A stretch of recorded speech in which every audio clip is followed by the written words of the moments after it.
Looking at the progress for voting rights in Virginia compared with the continued trampling of civil rights in North Carolina. Back with Reverend Dr. William Barber of North Carolina and Ben Jealous, the NAACP. And Reverend, what I wanted to ask you was, you're talking about this moral framework, and we talk about the moral framework the coalition built in Virginia through a lot of hard work and organizing of different constituencies to get this felon disenfranchisement policy changed. Are you having success getting people from the other part of the aisle, across the aisle, conservatives, to join in this, or is this just a liberal movement at this point? Well, the current legislature is so extreme, but in the streets we are, because what we've done over the last few years, we built a coalition rooted in the notion of the common good and rooted in the moral principles of how do you treat the least of these. You know, if you look at the scriptures, more is said about how we treat the poor and how we treat the least of these than any other subject. We've seen blacks and whites and labor and people of faith and civil rights come together. We have 147 organizations along with 100 branches of the NAACP, and we're taking a comprehensive view. We have to change the way in which we approach public policy. There's some things that are bigger than Democrat and Republican and who has a majority.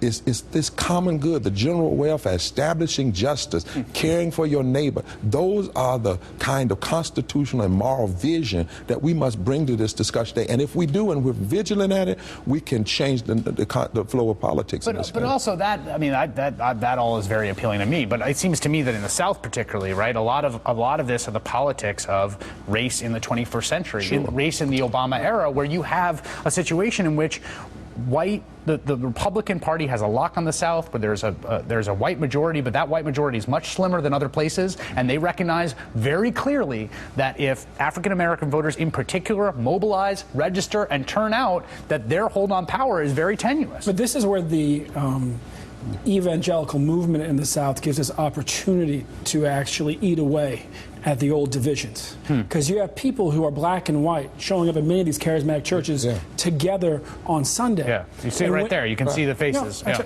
and when I sat with Governor Bob McDonnell 3 years ago, what became clear is that both of us, who are people of faith, believe in the right to redemption. Right. And that's where we connected.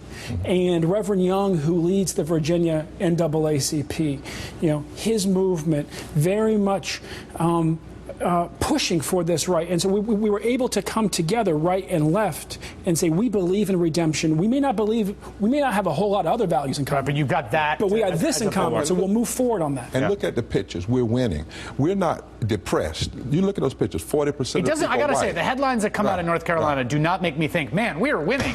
They make me think we are getting our butts kicked all over the place, because the stuff they are passing is so aggressive. It is, but you've never, the moment will pass. We are being attacked because we won. What do you mean by one? We passed same-day registration. We put together a coalition of blacks and whites, shared values, and that's how we won same-day. That's how you got Obama. That's how you're getting a new electorate. And the people that are fighting these extremists, they know that there is a new electorate afoot with 25%, right, black, white, LGBT, Latino, and that new electorate produces holes in the solid South.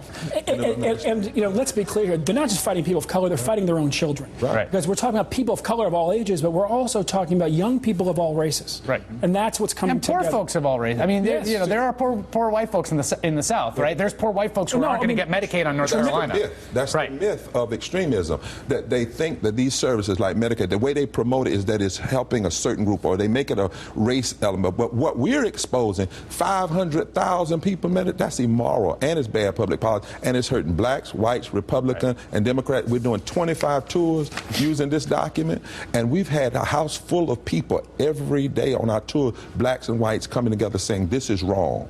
Well, yeah, and this is really, in many ways, the great transformative hope of the South. Yeah, that's why the Virginia, North Carolina story is so fascinating, right? You are talking the old Confederacy. You're talking the South, right? And you're also talking a place that Barack Obama won twice in a row, and North Carolina, which he won once and narrowly lost a second time. And that's the place where you can see the vision of promise of the new South. Well, and let's be really clear. This law in Virginia that we just put this massive dent in this week, when it was put in place, the man who put it in place, the delegate who pushed for it, in 1901, said, because of this plan, the darky shall be eliminated as a factor in our state's politics in less than 5 years.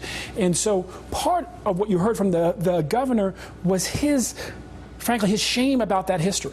Chris, you're not fought this hard if you're weak. They are fighting this hard because a new South is coming. Reverend Dr. William Barber and NAACP President Ben Jealous. Thank you, gentlemen. That was great.